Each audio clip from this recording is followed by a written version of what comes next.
Have you ever set your alarm for 6 in the morning with big plans only to hit the snooze button and wake up hours later, drowning in guilt?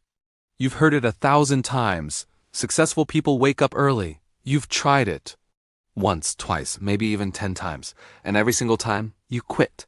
You tell yourself, I'm just not a morning person, or I really need my sleep. But what if that first hour of your day actually sets the direction for the rest of your life? What if one simple change could prove that your entire future is shaped before the sun even rises? This is the story of a man who had absolutely nothing until 6 in the morning became his turning point. Stay with me because this might just be the wake-up call you've been waiting for. In a small, forgotten industrial town, lived a 31-year-old man named Daniel.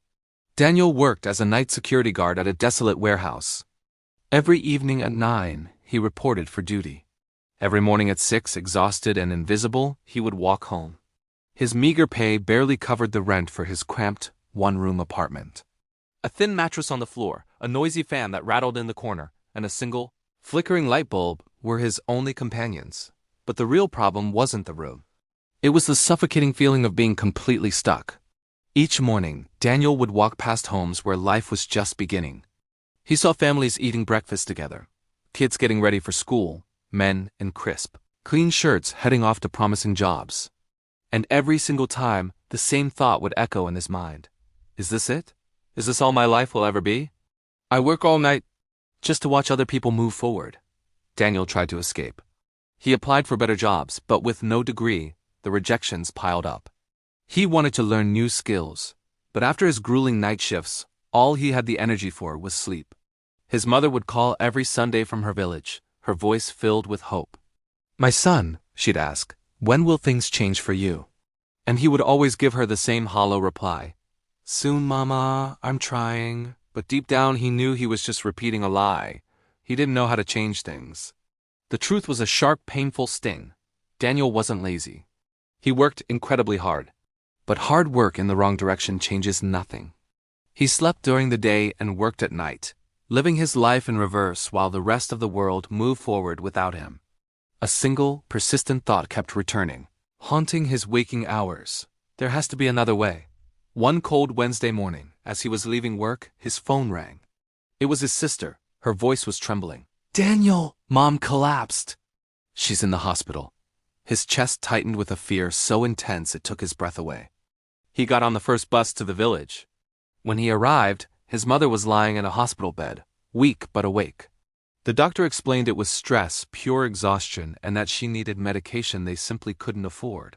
She held his hand, her grip surprisingly strong. My son, she whispered, her eyes pleading, please don't waste your life like I did. Promise me you'll find a way out. Promise me. That night, Daniel stepped outside the small clinic. The sky was still a deep, dark blue. It was exactly 6 o'clock a.m. He could hear the first birds beginning to sing and see the faint outlines of farmers, already heading to their fields. The world was quiet, still, and full of potential, and in that moment something inside him snapped. It wasn't sadness, it was a cold, hard anger. I will not live like this anymore, he whispered to the dawn. On the bus ride back to town, Daniel noticed a man sitting across from him. He was well-dressed, calm, and completely absorbed in a book. Daniel recognized him instantly. It was Mr. Liu, one of the most respected business owners in their town. Daniel glanced at his phone. It was still just after 6 in the morning. Curiosity got the better of him. He leaned forward and asked, Sir, if you don't mind me asking, why are you traveling so early? Mr. Liu looked up and offered a warm smile.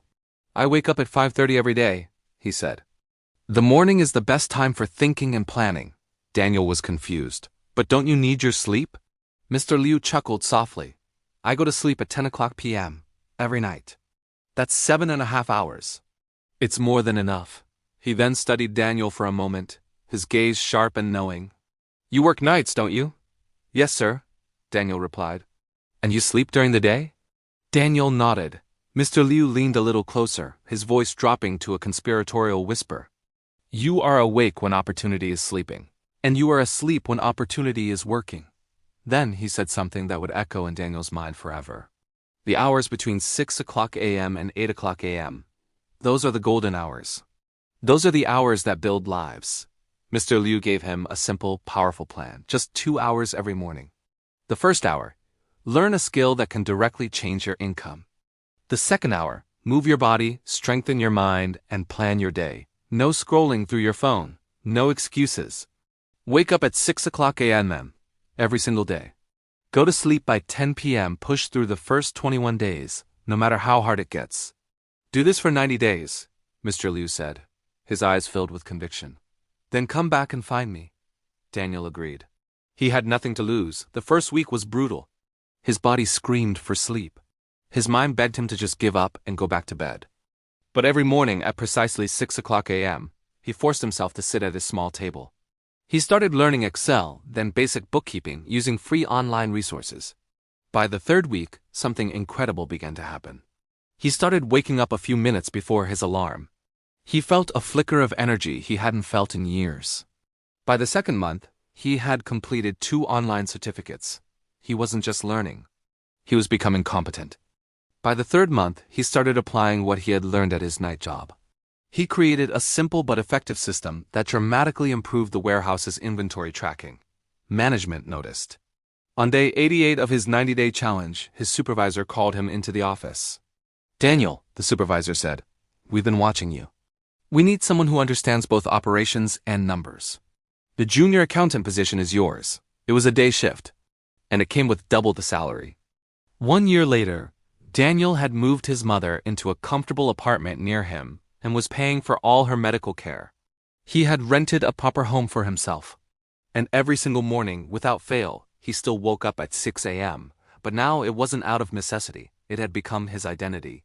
Here's the powerful lesson from Daniel's story. Your life doesn't change when motivation suddenly strikes you like lightning. It changes when your habits lock into place. Between 6 and 8 in the morning, the world is quiet. There are no distractions, there are no excuses. That is the sacred time where futures are built, 1 hour at a time. So here's your challenge. Tonight, set your alarm for 6 o'clock a.m. and do one more thing. Place it on the other side of the room so you have to get out of bed to turn it off. Choose one thing you want to build in that first hour. One skill, one project, one new direction for your life. Protect your sleep at night and fiercely protect your mornings. Because your future self, the person you are destined to become, is already awake at 6 a.m. The only question is, will you be there to meet them? Thanks for watching. If this story resonated with you, make sure to subscribe for more.